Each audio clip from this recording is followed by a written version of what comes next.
Welcome to Daybreak. Now, in this segment, we're examining a pressing economic issue, unpaid local contractors.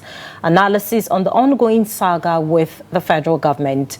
The federal government reportedly owes local contractors across Nigeria trillions of naira, with delays in payment stretching over months and even years. For many contractors, these unpaid obligations have created severe cash flow challenges, forcing some to halt operations, lay off staff, or take loans at high interest just to keep projects running. And beyond individual businesses, the ripple effects are felt across the economy. Stalled infrastructure projects, slowed national development, and missed opportunities for local job creation. Joining us today to unpack this issue are two experts. Mr. Jackson Ifeanyi, who is the president of the Indigenous Contractors Association of Nigeria, who will share the contractors' perspective, and Malam Baba Yusuf, a strategist, policy advisor, and Group CEO of Global Investment and Trade Company, who will provide insights on policy implications and the broader economic impact.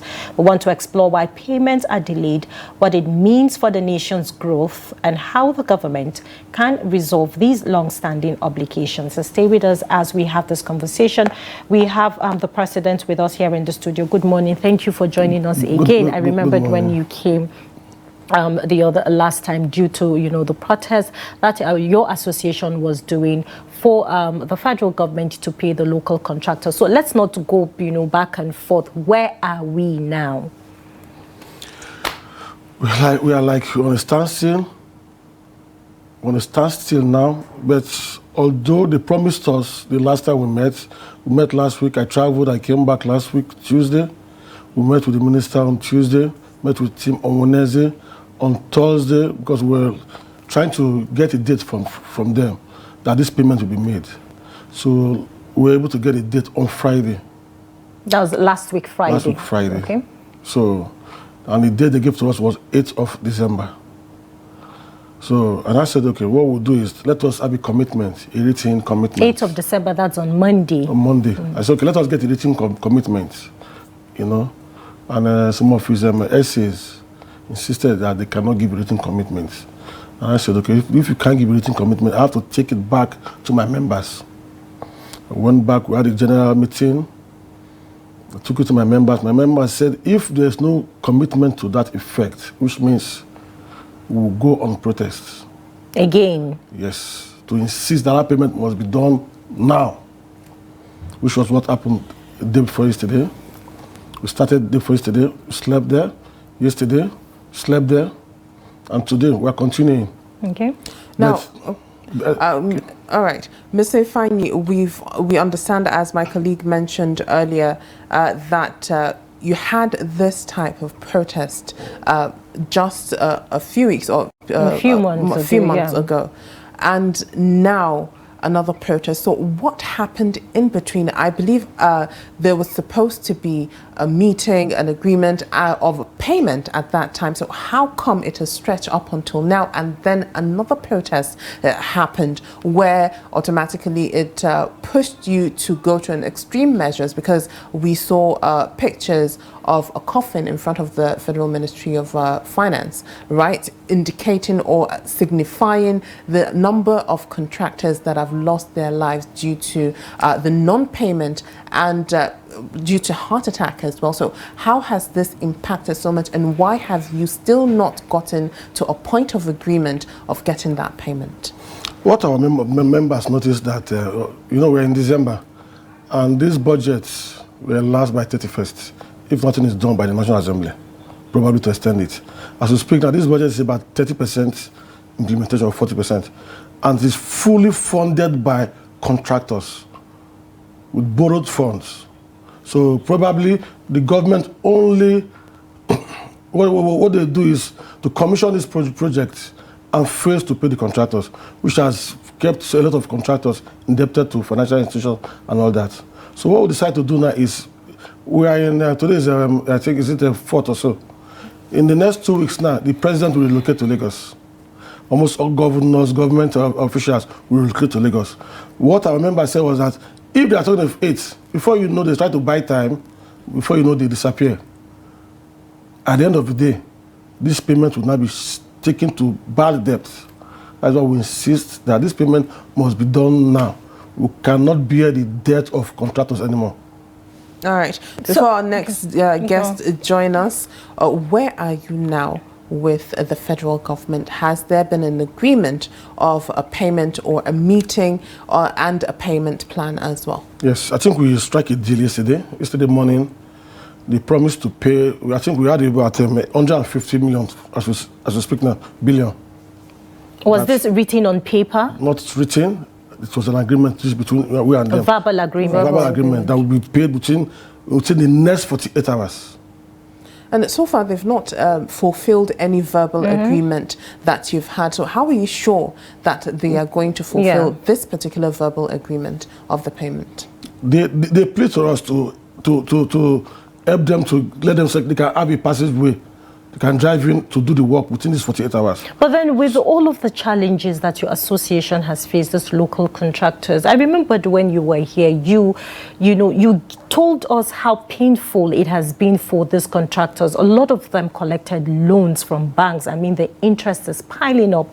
Some of these people have lost their lives due to the fact that they cannot, shoulder that pain and see that maybe, either their properties are being seized because they cannot be able to pay this loan. So when you're having an agreement with the federal government, based on your experiences that you have experienced, you guys went into protest, you went to, you blocked the National Assembly gate, and some of these people could not go in to do their work due to the protest. But then now you're having another agreement with the federal government, and verbal agreement without, having a concrete, contract binding that agreement the both side is coming into. Don't you think it's a bit risky for your association? I think that is the reason we insist we must be there.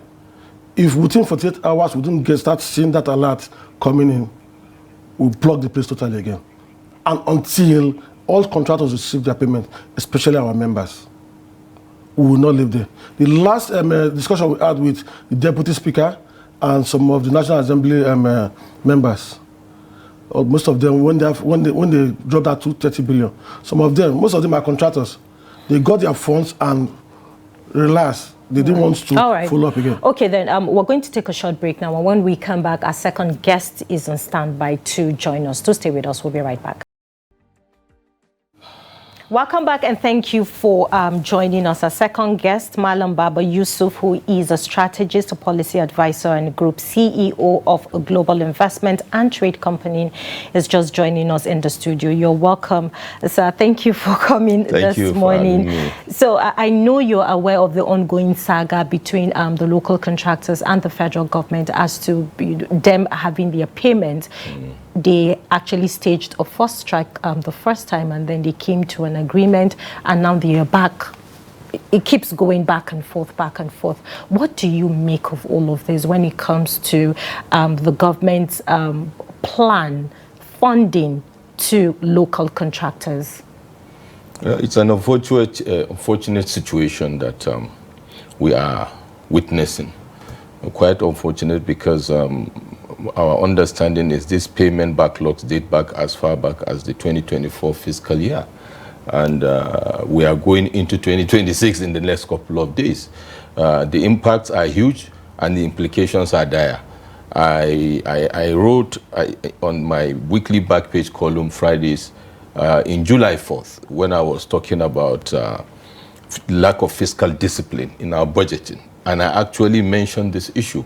You will recall that the Minister of Education actually had to appeal to the Accountant General of the Federation last week of June this year, appealing that payments for the suppliers for foods and essential commodities to suppliers in the unity schools across Nigeria should be effective because it's affecting, the well-being of the children to the extent that school resumptions had to be delayed. And this is one of the ripple effects of this backlog of payments because you will agree with me, almost all those people supplying those foods and essential commodities belong to local contractor framework. And what is also worrisome is that we don't hear these complaints from the foreign contractors. And this hue and cry with regards to our policy of local content is dead already. When you have people committing suicide, you have people heavily indebted, you have people that can no longer carry their organizations are dying. We are going into a new tax policy when we are killing our local suppliers. You know, I don't know whether you have taken note of this. We are moving into an election year. Now, 3 critical pillars of the economy are weakening or are breaking. 1, the food scarcity we have last year, in order to buffer food security, President Bola Ahmed Tinubu had to give a window for the importation of some food items. Now we have a glut. And after the farming season, our farmers, that is the local farmers, are on their knees. They can hardly buy the fertilizer and the farm inputs. The prices have escalated. They have not been able to produce to the extent that we have a win-win. Win-win is we taper down the food insecurity, inflation, and we are able to have farmers are able to make money, pay other workers within the framework. Now we have local suppliers. Government is owing them to the tune of over 500 billion or so, or even more. And we are moving into 2026. We've not paid 2024, we've not paid 2025, we are moving into 2026. There is no how this economy will thrive without local contractors and suppliers. And if you have not paid them, the value for money has eroded. They are heavily indebted. How are you going to now effectively deliver services in 2026 as a federal government or as a state government, when the local contractors have gotten to the point where they have to be carrying placards and they have to be dying? The other aspect is you have pensioners laying siege at the National Assembly, ex-servicemen and all that also crying out. So these are critical indicators moving into an election year that the optics are not speaking about the reality of this economy, because each supplier has what I call an economy value chain around him or her. They pay the artisans, they pay their subcontractors, they pay their taxes, and these are all having concomitant effect on the economy. Now, if you do an arithmetic of this 500 billion, as it were, the value has already eroded to the people that have provided the service, and by the time government is going to pay that money, if and when it's going to pay it, another cumulative effect of services that will be provided in 2026 will have accumulated. So it's a reality that I think government has to face squarely and deal with. Extending the doomsday will only complicate issues further. Right. Quite unfortunate. All right. Now, Mr. Ifeanyi, back to you.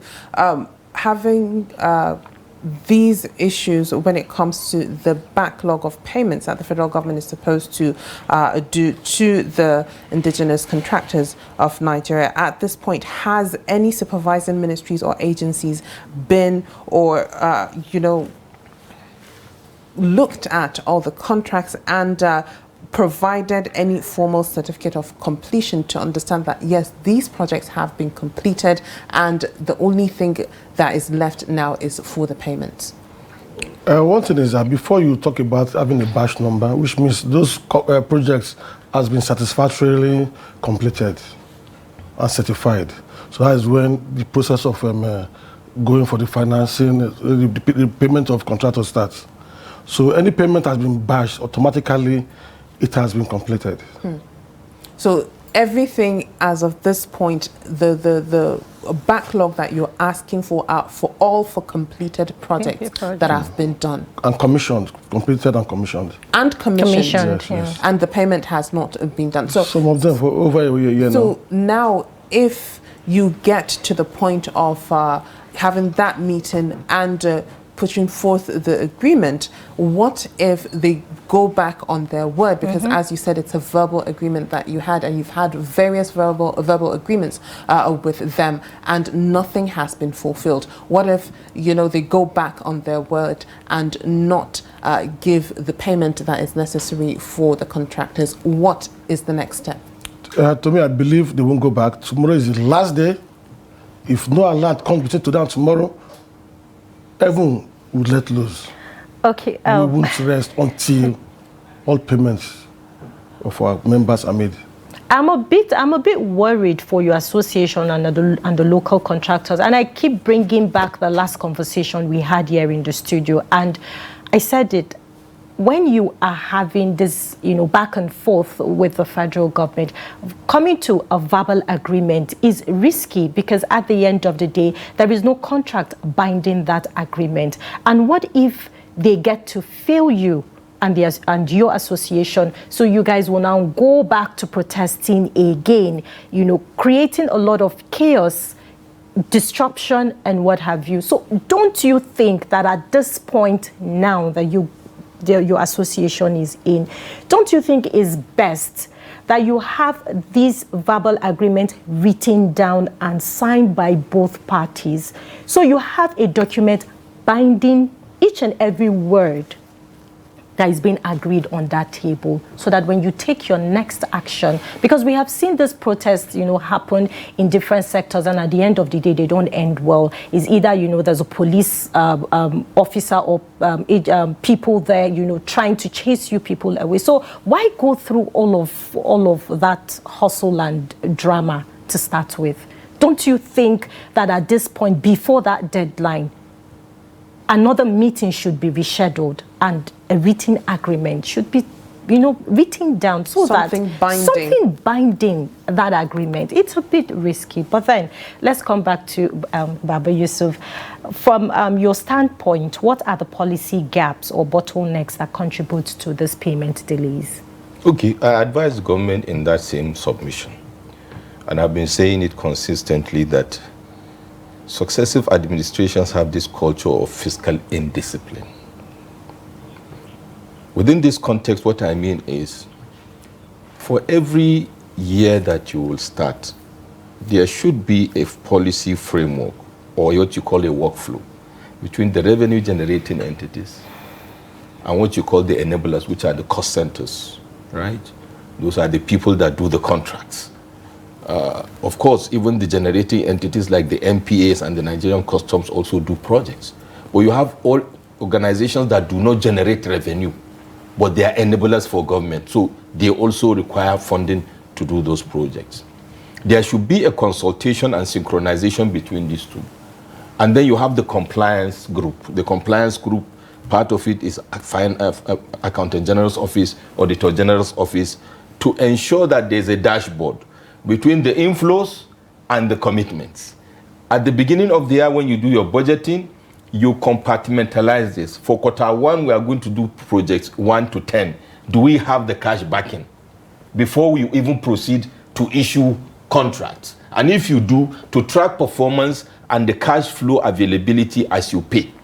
You don't commit beyond your cash backing expectations. And that is the challenge, I think, the Accountant General of Federation at that fora, mentioned tacitly.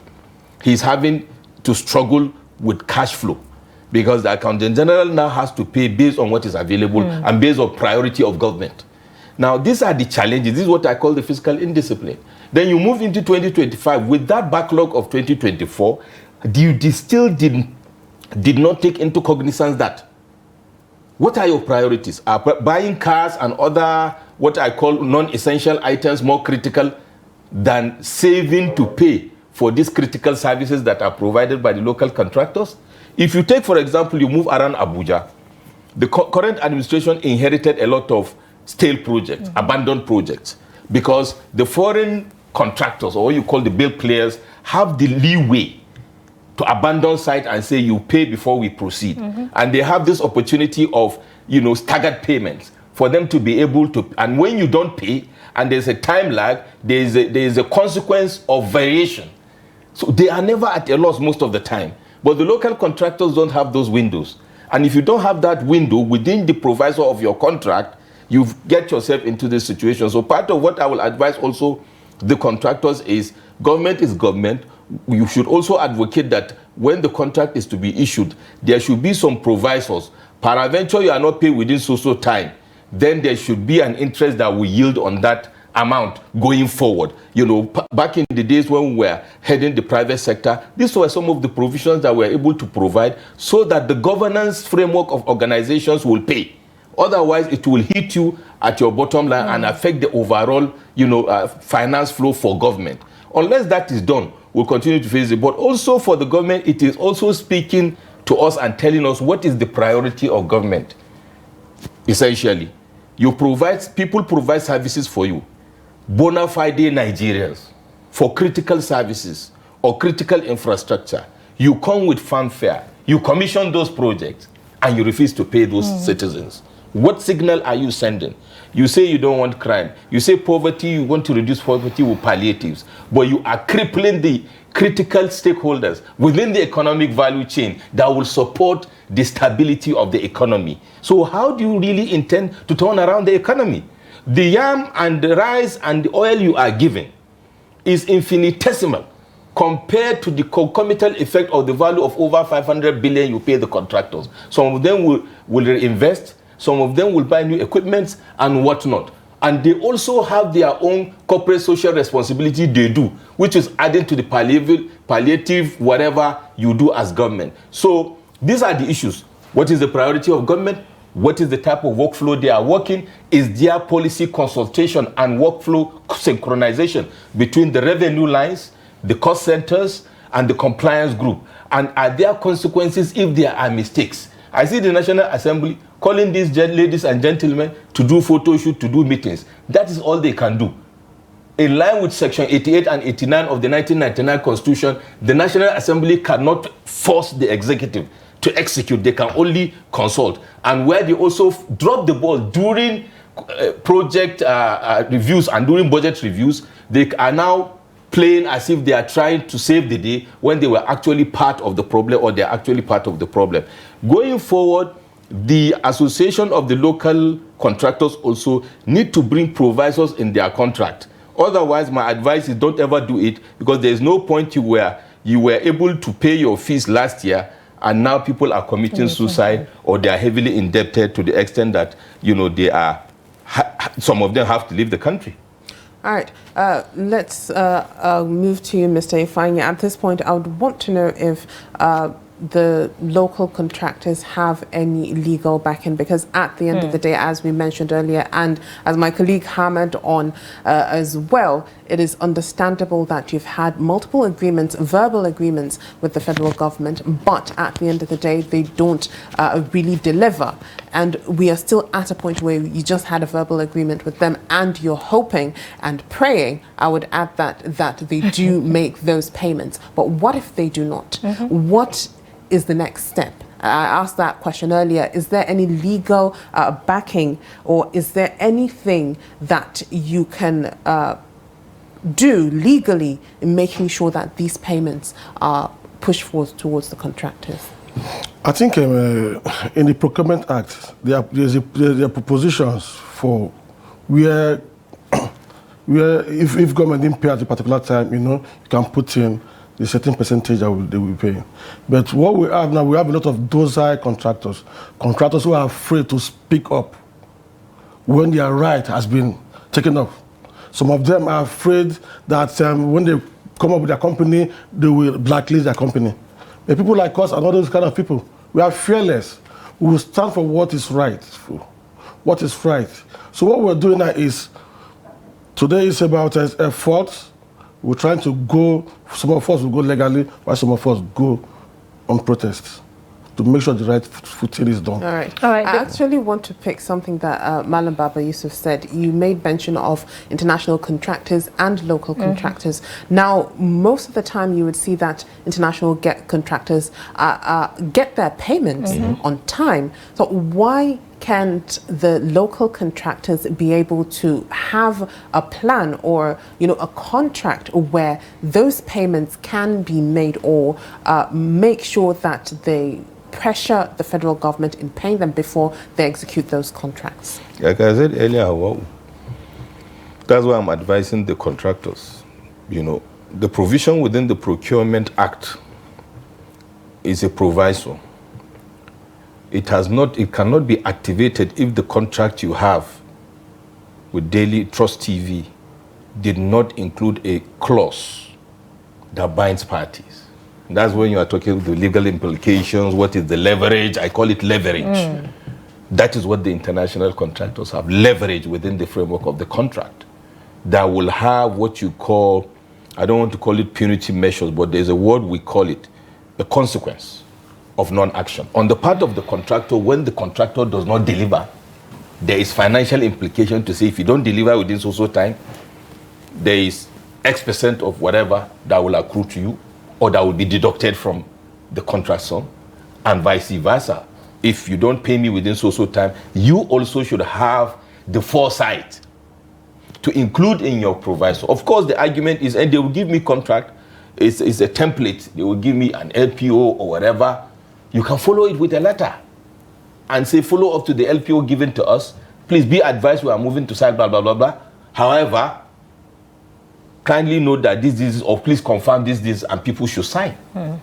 You see, the corporate culture or the business culture of Nigerians will be changed. This situation will force them to change that business attitude. Sometimes I agree, we are so desperate to get the contract, we don't have jobs, they are giving their friends and all that.